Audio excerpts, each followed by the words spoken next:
on in. BigDickBeach.com. BigDickBeach.com. I swear, dude, that meme never gets old. Don't ask. Okay, so yes, I'm back with the Linux news. I haven't covered Linux news in like I don't know, like the past month. It's because I haven't seen things interesting enough for me to actually cover and wanted to have enough to say about it. And today I will be bringing you Linux news, and one of the biggest Linux news I'm gonna have is Intel related and how it possibly feels like the one of the worst anime betrayals, I swear. Just stick around because shit is about to get hot. Anyways, roll the intro. Present day. Present time. Okay, so for our first news, I actually want to talk about Intel because this is really shocking. I did not see this coming. So as you may know, Intel has been struggling with budget, they've been struggling with money, and it even came to a point that they actually had to close their project on Clear Linux. And for those who don't know what Clear Linux is, Clear Linux is basically a Linux distribution that is specifically mostly designed for Intel parts, basically like integrated graphics or GPUs from Intel.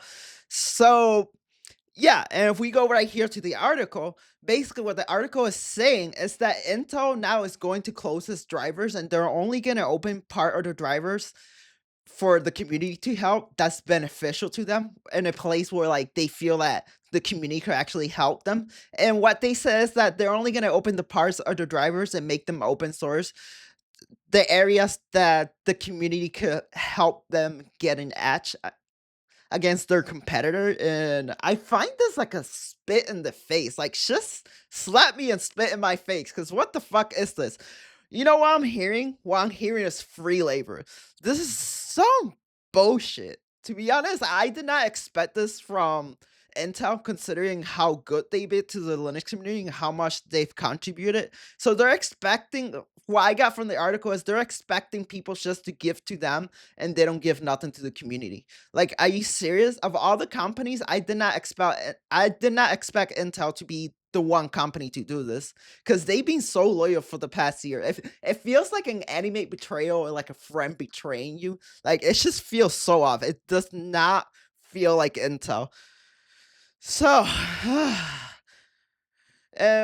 this could potentially, I'll say it could potentially slow down the developing of Linux, especially for those people that have GPUs, because if we know, when they close source things, development gets slower. When you make it open source, anyone could work on it and contribute to it. And we could see this, an example of this was when Nvidia sort of partially went open. I guess it could work, but like Nvidia has opened most of the parts of their drivers open source, if you take the OpenDKMs, but they maybe we're gonna get what Nvidia did, where they say it was open source, that it was like partially, but then they slowly open all those parts. So I don't know, maybe this can be the case, except for CUDA. They don't want it. They don't want no one to know about CUDA. But yeah, so I hope this doesn't affect it so much. I feel like it's going to, but I hope it's not too drastic of a change, because I know that Intel is actually making some GPUs that are actually pretty viable. Not the best one, but budget friendly. And I know there's a lot of people out there that get Intel GPUs, so I hope this doesn't affect it. Now for our next news. Okay, for our next news, the Free Software Foundation actually turned 40, and they're actually starting a new project called LibrePhone. So the goal is to offer free open source smartphones, offering even apps and support. And I hope that they open this up for Linux, because I'm seeing a huge growth in Linux phones, and I want to get a Linux phone so bad, but a lot of the phone providers here in America don't affect Linux as a viable, like a respectable platform yet. But I see the growth over and over. I see like Linux smartphones becoming a thing, and I'm not talking Android. I'm talking like full Linux, like an operating system made for it. So I'm actually really excited for this. I'm just waiting till it's actually viable, and I definitely will switch to a Linux phone. Now, next up. Now, for our next news, we're going to be talking about EU, my favorite country in the world. That's sarcasm, by the way.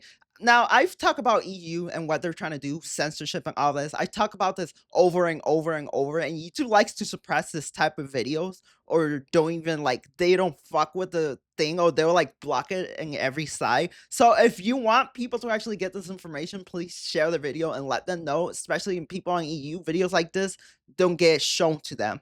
So, I've talked about this plenty of times, and I don't care if they suppress me. I'm gonna still keep talking about it. I don't give a fuck. I do this for fun. So back to EU. So EU wants to introduce something called chat control. So chat control is basically a spyware. They want to basically install a backdoor in every messaging app, and I think there's a huge government overreach. And if you let them actually do it to one country, before you know it, it's gonna be on a global scale. Now, Sicto has said that if this goes through EU, if this goes through, they're not going to back it up. Like they're gonna pull out of EU and they're gonna be like, "Fuck you guys." Well, but it's not all bad news. So there's countries like Germany and Poland are actually fighting against this, and if not all countries go, they could actually revoke this and actually try to do it again. See, I don't think that EU, like the people running this bitch, don't know how technology works. Like this could be such a threat for cybersecurity. Not only that, it's just fucking weird. Like, what the fuck do you want to fucking see chat? So because I'm making fun of someone because I say a mean comment or a meme, and that's offensive, so they're gonna come arrest you.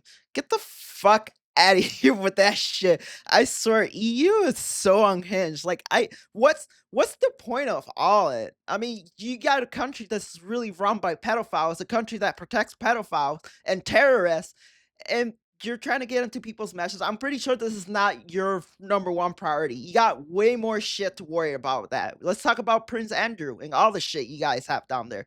This is the least of your concerns right now. They're always trying to turn everything into a dictatorship, trying to freaking censor people. It's fucking retarded. I don't know when they're going to stop. Anyway, on the next news. Okay, for our last news, we got Microsoft doubling down because they haven't done this enough throughout the week for Xbox. Microsoft, they keep doubling down, and now they want to remove the mechanism of actually being able to create a local account from Windows 11 and your desktop. Yes, they're trying to force you to log into Windows. Yeah, this is freaking stupid. I mean, you could technically bypass it via CMD, the command line, but knowing Windows, knowing Microsoft, they're probably gonna patch this up. Like, this is why I say Windows and Microsoft has been like the number one advertiser for Linux because the more they double down, I see more and more people just moving to Linux. Now, that's all for today's news. If you guys found this interesting, just tell me what you think about all this. What was your favorite news? What's going on? Why you just leave me a comment. As always, as you enjoyed this video, don't forget to like, comment, and subscribe. And until next time, as always, stay spooky, stay weird. Bye.